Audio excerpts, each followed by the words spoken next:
para leer Éxodo 20. Éxodo 20, versos 4 a 6. Estamos en una serie de estudios en los 10 mandamientos. Los 10 mandamientos. Y vamos a ver Éxodo 20 hoy. El segundo mandamiento, el primer que ya tratamos, que trata de la exclusividad del Dios verdadero. Y ahora tratamos de adorar bien, que es adoración conforme a la palabra de Dios. Versos 4 a 6 de Éxodo 20, la palabra dice: no te harás imagen, ni ninguna semejanza de lo que esté arriba en el cielo, ni abajo en la tierra, ni en las aguas debajo de la tierra. No te inclinarás a ellas, ni las honrarás, porque yo soy Jehová, tu Dios fuerte, celoso, que visito la maldad de los padres sobre los hijos hasta la tercera y cuarta generación de los que me aborrecen. Y hago misericordia a millares, a los que me aman y guardan mis mandamientos. Bien. Llegamos a ese mandamiento que no trata tanto de especificar cuál es el Dios verdadero. Eso fue el mandamiento primero: no tendrás dioses ajenos delante de mí. Ahora trata de adoración, de culto al Señor, de servicio público, lo que estamos haciendo ahora, pero también de prácticas de culto, de loor al Señor. Y básicamente, si a nosotros nos interesa hacer un resumen, el mandamiento está enseñando a nosotros que Dios tiene un patrón, tiene un estándar, tiene una manera de establecer que vengamos a adorarlo, de una manera específica. Y no adoramos conforme nuestras imaginaciones, nuestras imágenes, sean esas imágenes físicas o no, pero conforme lo que el Señor enseñó. Quizás vale la pena recordar cuando Pablo llega en Hechos 17, tratamos de Pablo en la mañana, un poco en la escuela dominical y en la prédica. Cuando Pablo llega a Atenas, en Hechos 17, llega en su viaje misionero allá, saliendo de Tesalónica, perseguido, va a los bereanos de Berea, también perseguido allá, los de Tesalónica van a Berea, y llega a Atenas para aguardar Silas y Timoteo, si no me falla la memoria, está allá. Y dice el texto en Hechos 17, verso 16, si quieres acompañar, que mientras él está allá, aguardando Silas y Timoteo, ve a muchos dioses ajenos allá. Y quizás es una buena ilustración de cómo el corazón humano es bueno en crear ídolos. Hechos 17, verso 16, mientras Pablo los esperaba en Atenas, ¿quién? Silas y Timoteo. Su espíritu, el espíritu de Pablo, se enardecía viendo la ciudad entregada a la idolatría. Así que discutía en la sinagoga con los judíos y piadosos, en la plaza, cada día con los que concurrían, con los filósofos epicureos. Y bien, van a traer después al Areópago, y él va a decir algo interesante en su discurso al Areópago, verso 22. Entonces Pablo, puesto en pie en medio del Areópago, dijo: varones atenienses, en todo observo que sois muy religiosos, porque pasando, mirando vuestros santuarios, hallé también un altar en el cual estaba la inscripción: al Dios no conocido, al que vosotros adoráis, pues sin conocerle, es a quien yo os anuncio. Y va a predicar el evangelio a ellos. Pero qué interesante que el corazón humano, ya expliqué eso y vuelvo a repetir, el corazón humano no es naturalmente ateo. Ateísmo es una supresión muy fuerte de algo que naturalmente hay en nuestro corazón, que es el deseo de adorar. Y mayormente, el problema muchas veces no es reconocer que existe un Dios en todo el mundo. La gran mayoría del mundo no es ateo. Pero saber quién es ese Dios y cómo adorarlo. Cómo adorarlo. Así como esos en Atenas estaban allá, incluso adorando a ese Dios desconocido, pero no adorando a Dios de manera correcta.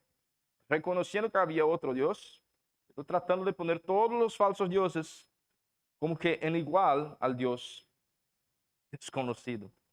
Un poco chistoso de una manera, pero triste mayormente. El problema de Atenas no era irreligión, ateísmo, era religión sin revelación.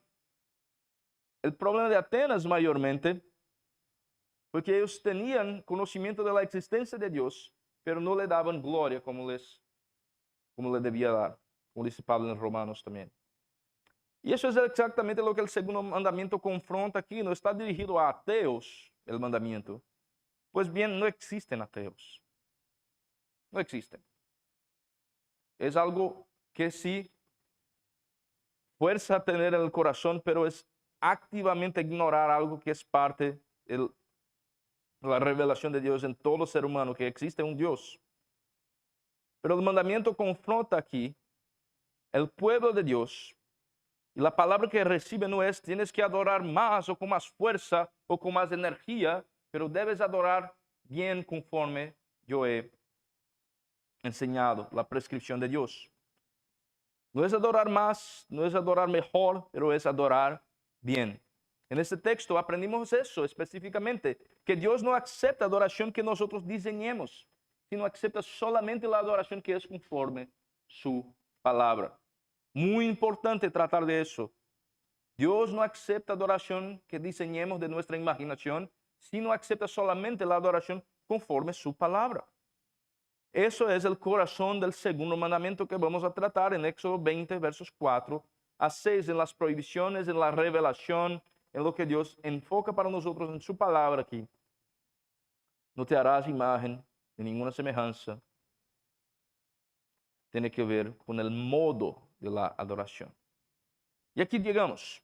El pueblo de Israel, en ese texto, recibiendo los 10 mandamientos, después de años en Egipto, sí, por alrededor, con falsos dioses, con falsas imágenes, con prácticas de las más diversas de adoración. Ahora Dios está diciendo, bien, no es así que deben me adorar, no te harás imagen. El mandamiento prohíbe tanto el hacer imagen como adorar la imagen. Las dos cosas están involucradas aquí. Representar a Dios de manera a poner a Dios limitado a algo que es una creación es algo pecaminoso delante de Dios. No te harás imagen ni ninguna semejanza de lo que esté arriba en el cielo, ni abajo en la tierra, ni en las aguas debajo de la tierra.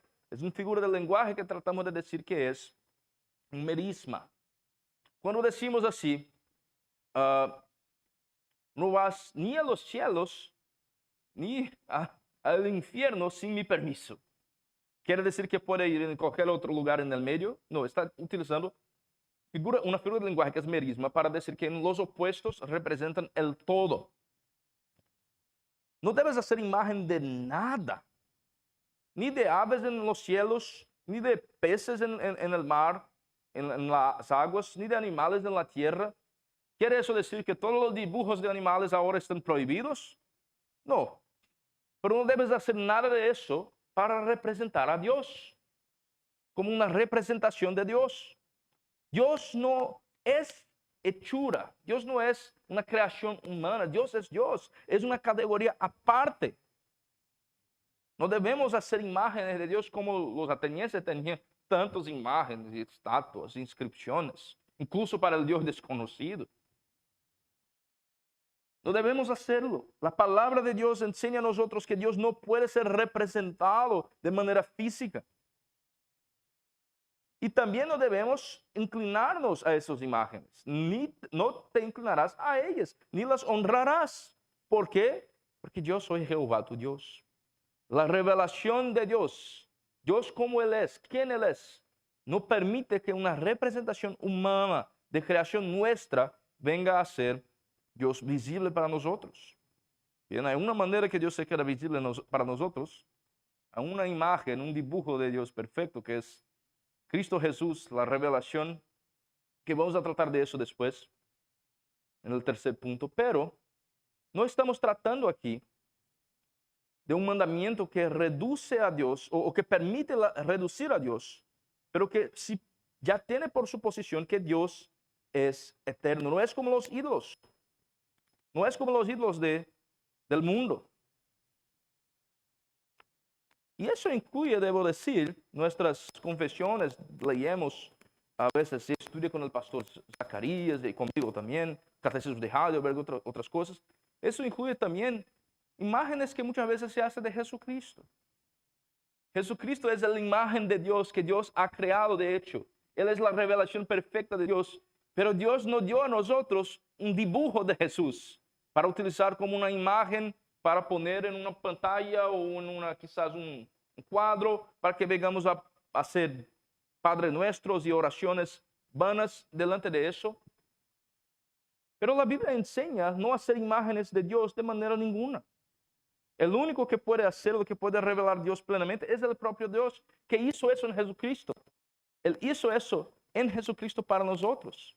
No es nuestro deber quedar haciendo imágenes y representaciones de Dios cuando la Biblia dice no hagas. ¿Y por qué eso? El mandamiento prohíbe precisamente esa adoración autodirigida que viene de nuestras mentes. Adorar a Dios como elegimos adorar en lugar de como Él ordena. Déjame dar algunos ejemplos. Éxodo, en el mismo libro, leemos un poco después, en el capítulo 34, prohibiciones específicas y advertencias contra la idolatría del pueblo.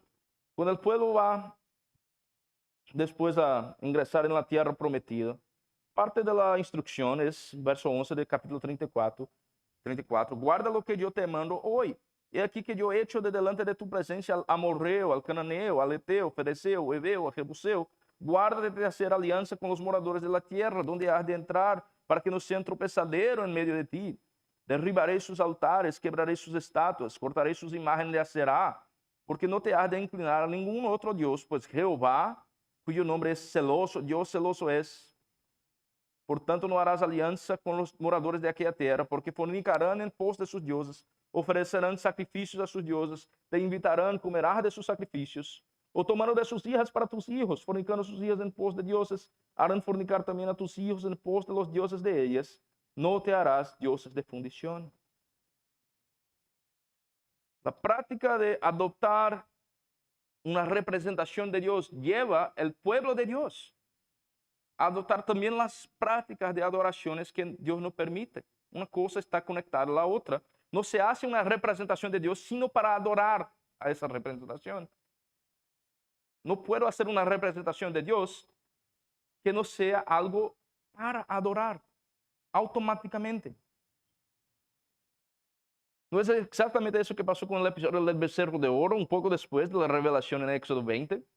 El becerro de oro que Moisés estaba tardando de regresar del monte con los 10 mandamientos. Tristemente, Aarón va a tomar de las manos del pueblo el oro, los zarcillos de oro que tenía sus orejas. Van a traer a Aarón en el capítulo 32. Va a tomar y va a hacer algo en forma con buril, un becerro de fundición. Dice verso 4 del capítulo 32. Y el pueblo va a adorar a ese becerro, diciendo que van a adorar a Jehová. Estamos adorando a Jehová, pero sí hay el becerro. Aquí están tus dioses que te sacaron de Egipto, dice Aarón al pueblo.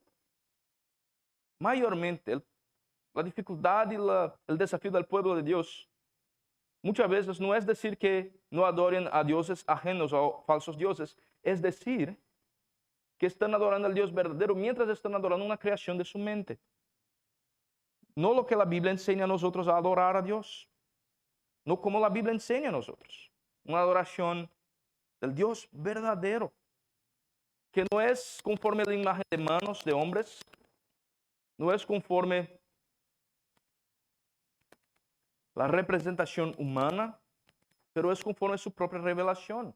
Otro ejemplo que a Dios es algo muy en serio, una adoración conforme a la palabra de Dios. Levíticos capítulo 10, texto muy conocido, cuando Nadab y Abiú, los hijos de Aarón, van a ofrecer adoración a Dios que no es conforme a la instrucción de Dios.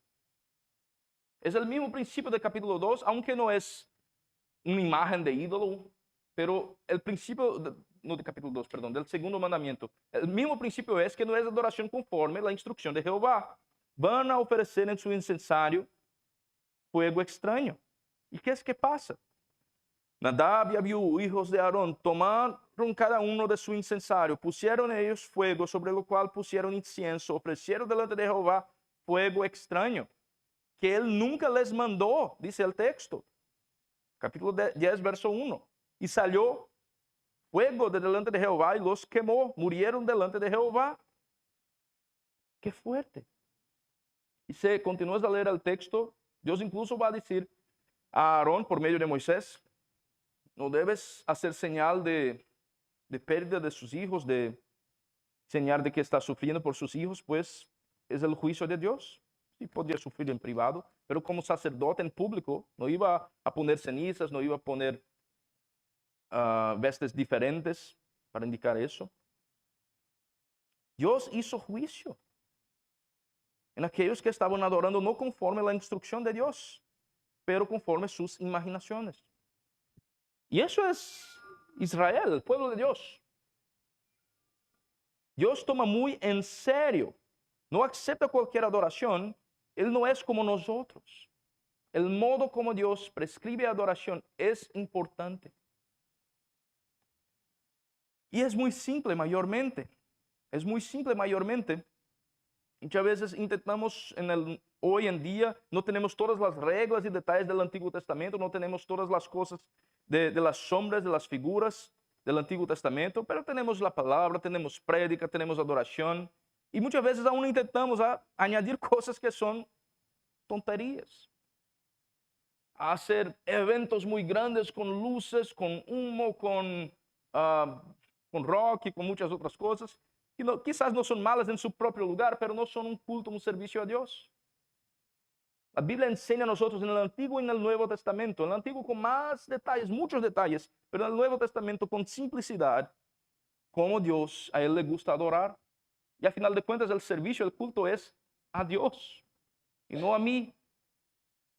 Yo sé que quizás escuchar eso, para mayormente nosotros, como yo soy brasileño también, de una cultura latina, hispánica, que a nosotros nos gusta expresarnos, a veces suena como muy restrictivo. Pero debo decir que la mejor manera de adorar a Dios es como Dios prescribe a sí mismo para adorarlo. No como es nuestra imaginación, no con ofrendas a santos, no con fuegos extraños, no con prácticas religiosas de invenciones humanas, de creación humana, sino como el Dios ha dado a nosotros cómo adorarlo.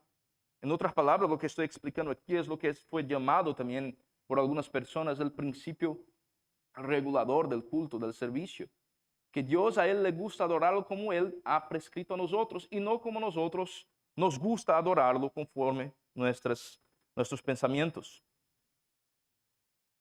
Así que la pregunta no es cuánto adoras a Dios, sino cómo adoras aquí en ese mandamiento. La pregunta en el mandamiento anterior es si adoras al Dios verdadero, pero aquí es, si dices que adoras a Jehová, pero estás haciendo becerros de oro, no adoras a Jehová. ¿Cómo adoras? No te harás imagen ni ninguna semejanza, no debes representar lo que es invisible con lo que es visible, el Dios eterno con la finitud. Adoramos a Dios como a Él le gusta ser adorado. Así que debemos devolver el control de la adoración a quien le pertenece de hecho. ¿Quién es que determina cómo adoras? ¿El culto, el servicio es de la iglesia, el Mesías o es del Señor? ¿Es tu culto, tu servicio o es el servicio, el culto del Señor que tú ofreces al Señor? Quizás para utilizar un ejemplo un poco más simple,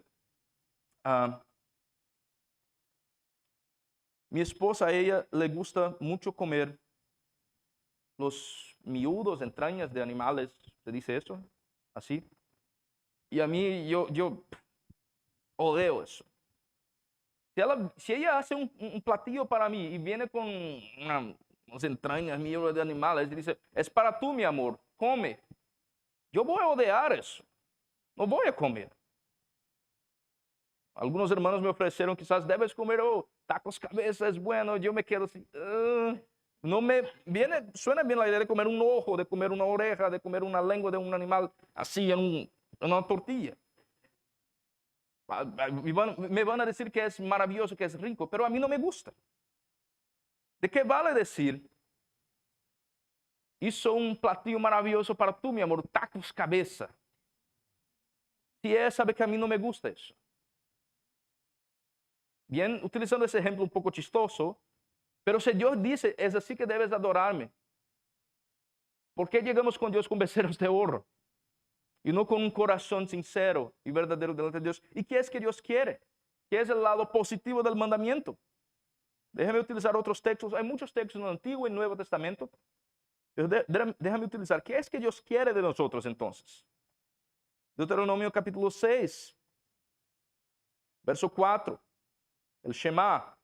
Oye Israel, Jehová nuestro Dios, Jehová uno es, y amarás a Jehová tu Dios de todo tu corazón, toda tu alma, con todas tus fuerzas. Estas palabras que yo te mando hoy estarán sobre tu corazón.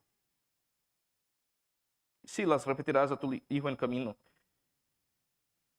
Juan, el Evangelio de Juan, capítulo 4. Mientras Jesucristo está hablando con la mujer samaritana, está explicando para ella, mientras otras explicaciones, lo que es lo verdadero. Capítulo 4, verso 22. Jesús con la mujer dice, vosotros adoráis lo que no sabéis, nosotros adoramos lo que sabemos, porque la salvación viene de los judíos, mas la hora viene y ahora es cuando los verdaderos adoradores adorarán al Padre en espíritu y en verdad, porque también el Padre, tales adoradores, busca que le adoren. Dios es espíritu. Los que le adoran en espíritu y en verdad, es necesario que adoren. Esa es la adoración que el Señor busca. Esa es la adoración que el Señor busca. No es una adoración de ceremonias, de formalidades, sino la adoración que el Señor busca es mucho más difícil de ofrecer que una ceremonia sofisticada, que una ofrenda muy rica, que una práctica supersticiosa. Es mucho más difícil de ofrecer, pues requiere usted completamente. De hecho, es imposible hacerlo sin la obra de Dios en nosotros. Él quiere algo mucho más importante y mucho más inaccesible que elementos externos, que ofrendas, que oro, que incienso. Quiere tu corazón en adoración en espíritu y en verdad, pues Él es espíritu. Él es espíritu. Y demanda de nosotros adoración en espíritu y en verdad. Ya te he explicado a ustedes, hermanos, que todo mandamiento tiene un lado negativo y positivo, lo que sí prohíbe, lo que sí requiere. Y aquí está. Si Dios a Él no le gusta adoración en imágenes, en representaciones falsas de Dios, ¿qué es que quiere? Una adoración que es conforme su naturaleza. Que Dios es espíritu, pues quiere adoradores en espíritu y en verdad. Y eso lo es. Eso lo es. Pero el texto no termina con una prohibición y, al contrario de la prohibición, también un deber que se supone de la prohibición. Pero el texto va además para decir de los celos de Dios. Versos 5 adelante, leemos en Éxodo 20, que eso tiene que ver con el Dios siendo el Dios de pacto. Ese celo de Dios no es el celo de un hombre o de un esposo que tiene un senso de propiedad. No, ese es un celo de un Dios amoroso que tiene una esposa y que la ama. No te inclinarás a ellas, dice verso 5, ni las honrarás, porque yo soy Jehová, tu Dios. Soy fuerte, celoso. Él es el Dios Jehová, el Dios de pacto, que es fuerte y celoso. Y en su celo visita la maldad a tercera y cuarta generación, pero también hace misericordias a millares, a los que aman y guardan los mandamientos de Jehová. Ese lenguaje de pacto pone delante de nosotros el celo de Dios, de un esposo que es comprometido a no dejar su esposa, que no puede ser indiferente a la infidelidad del que ama, o a un padre que ama a su hijo y no puede ser indiferente a ver a su hijo en un mal camino, perdido ante ídolos.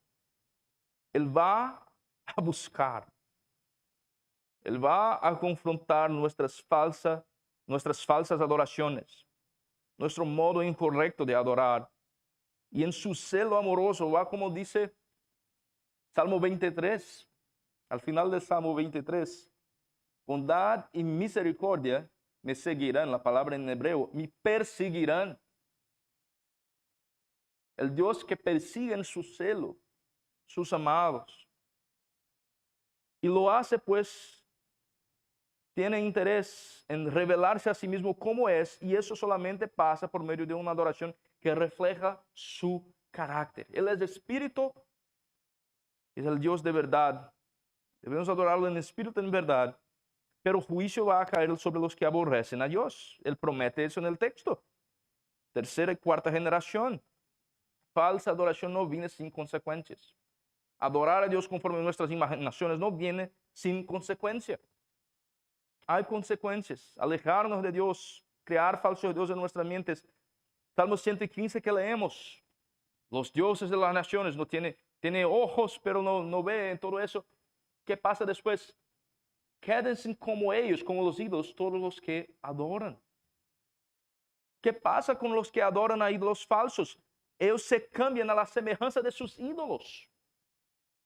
Nosotros somos creados, como que diseñados para adorar y vamos a adorar a algo, pero si adoramos a un Dios falso o al Dios verdadero de una manera falsa, que se cambia en un Dios falso, pues en nuestra imaginación estamos adorando, no conociendo quién Dios es. ¿Qué va a pasar? Adoración es algo muy precioso, es algo muy personal, es algo muy profundo, que todo ser humano practica de alguna manera y quedamos más y más a semejanza de lo que adoramos. Y si es un falso Dios, qué triste es, qué triste es. Que dice Salmo 115, quédense como ellos, como los ídolos, todos los que adoran a esos falsos dioses. Adoración no viene sin consecuencias, sea una buena o mala adoración.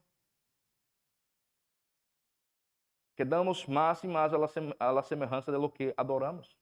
Casi como alguien ya ha dicho que tú eres lo que tú comes, en términos de salud, que comes bien o comes mal, refleja en tu salud. Tú eres lo que tú adoras. Y así lo es. Si adoras dinero, va a quedarse más y más ganancioso y un esclavo del dinero. Si adoras placeres, va a quedarse más y más esclavo de los placeres y más como esas falsas ideas que adoran. No hay adoración sin consecuencia. Y no hay ser humano que no adora. De una manera u otra. Sea en un templo religioso o no. En una silla de iglesia o no. No interesa, todos adoramos algo. Todos adoramos una concepción que hacemos de nosotros, pues es parte de nuestro corazón. Somos una fábrica de ídolos mientras no adoramos al Dios verdadero. Pero bien, aquí tenemos delante de eso un contraste muy grande, que mientras hay consecuencias malas para los que adoran falsos dioses, Jehová es el Dios que hace misericordia, no a 3 o 4 o a quizás el doble, 8 generaciones, no, a millares, a los que me aman y guardan mis mandamientos. Es una manera de decir que mientras hay juicio para los que buscan adorar a un falso Dios o de falsa manera, la misericordia triunfa sobre el juicio. Es mucho más grande la misericordia de Dios que su juicio. Donde abunda el pecado, hay la promesa de que la gracia sobreabunda. Para los que vienen a Jehová, los que guardan sus mandamientos, los que aman a Él. Los que llegan a Jehová mismo con sus pecados, y no hay otra manera de llegar sino con pecados a Jehová. Su promesa es que Él va a hacer misericordia con una medida mucho mayor, más grande que promete, de la medida que promete de juicio. Pero queda una pregunta. Si eso es lo que pasa, ¿cómo adorar bien? ¿Cómo adorar bien el corazón humano? ¿De dónde viene la capacidad de adorar bien? Mismo con las promesas, mismo con el ánimo. En el Nuevo Testamento tenemos, ya he leído algunos de esos textos, pero tenemos una revelación personal de Dios. Vimos uno de esos textos semana pasada, en Colosenses 1:15, que Jesús es la imagen visible de Dios, el resplandor de su gloria. Mientras el Antiguo Testamento dijo a nosotros, no debes hacer imagen de Dios. Dios ha dado para nosotros una imagen autorizada por Dios, que ya fue prometido desde antes de los 10 mandamientos, mucho antes. El hijo de la mujer, de la simiente, de la semilla, descendiente de Eva. La imagen de Dios que revela plenamente a Dios. Y es así que adoramos a Dios, sin construir imágenes de Dios, sin adorar falsas imágenes de Dios, sino en la revelación que Dios ha dado a nosotros, su Hijo Jesucristo. En el Sinai el pueblo tembló con la revelación parcial de Dios, del humo, de los sonidos allá, pero en la transfiguración en el Nuevo Testamento, la misma voz de Dios que vino a Moisés, ahora vino para los apóstoles, en Jesucristo, que este es mi Hijo amado, en quien tengo complacencia. A Él oíd. Es en Jesucristo que tenemos esa imagen de Dios, lo que Israel no pudo sostener antes. Cristo ha cumplido para nosotros. Así que el creyente hoy, con más revelación, antes miraba con la fe hacia adelante para ver a Cristo, ahora miramos lo que Él ya hizo. Adora a Dios apropiadamente, mirando a una imagen, no una imagen de un dibujo de Jesús, pero la imagen de la revelación de la palabra. Si Dios quisiera revelarse a sí mismo con una imagen física de un dibujo de Jesús, no iba a dejar a nosotros cartas, iba a dejar a nosotros dibujos. Pero tenemos la imagen perfecta de Jesucristo, donde la revelación de la palabra de Dios. No para quedarnos imaginando cómo sería su cabello, sus orejas y sus manos y dedos, y quedarnos atrapados en detalles sin importancia y cosas que Dios no quiso revelar a nosotros. ¿Piensas que Dios es limitado por 2000 años antes de no tener tecnología para una fotografía? Si Dios quisiera, dejaba un dibujo, pero no hizo eso. Dejó para nosotros palabra de Dios. Jesucristo, la palabra encarnada, la revelación de Dios por medio de la prédica de los apóstoles. ¿Cómo es que llegamos para creer en Dios por medio de la predicación de la palabra? Romanos, capítulo 10, verso 14. Aquí está parte de la revelación de Dios. ¿Cómo pues invocarán en aquel en el cual no han creído? ¿Cómo creerán en aquel de quien no han oído? ¿Cómo oirán sin saber quién les predique? ¿Cómo predicarán si no fueren enviados? Como está escrito, cuán hermosos son los pies de los que anuncian la paz, los que anuncian buenas nuevas. Y aquí está la revelación de Dios para nosotros hoy. Las buenas nuevas del Evangelio de Jesucristo, la imagen perfecta de Dios. La revelación que de muchos años antes estaba oculta, pero en el misterio de Dios se ha revelado. Dice Hebreos capítulo 1, verso 2. En estos postreros días Dios nos ha hablado por el Hijo, a quien constituyó heredero de todo, por quien asimismo hizo el universo, el cual siendo el resplandor de su gloria y la imagen misma de su substancia, y quien sustenta todas las cosas con la palabra de su poder, es hecho tanto superior a los ángeles. Esta es la revelación a la que miramos hoy. Esa es la revelación a la cual nos aferramos, en la cual fijamos nuestros ojos para ver Cristo Jesús revelado en la palabra. Moisés pidió eso a Jehová en Éxodo 33. Muéstrame tu gloria, Señor, muéstrame tu gloria. Dios pasó, la roca reveló sus espaldas y vio un poco de eso, un poco de la gloria de Dios. Pero ahora el verbo se hizo carne, habitado en medio de nosotros, Juan 1:14. Y vimos su gloria, como gloria del unigénito de Dios, lleno de gloria y de verdad. Esa es la revelación de Dios para usted y para mí hoy. Y es a Él que adoramos y a Él miramos. Y en Él el segundo mandamiento que enseña a nosotros cómo adorar a Dios conforme su naturaleza, que es espíritu, es verdad, es cumplido. Dios en carne, Jesucristo, ha adorado perfectamente al Padre.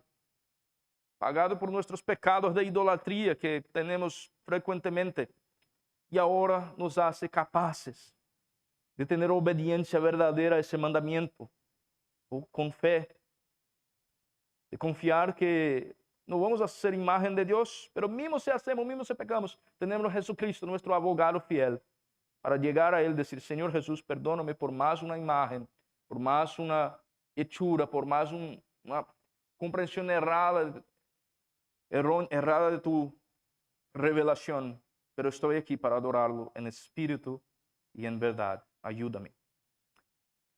Y cerramos con eso, con esa oración, que el Señor Jesús venga a ayudarnos a adorar en espíritu y en verdad.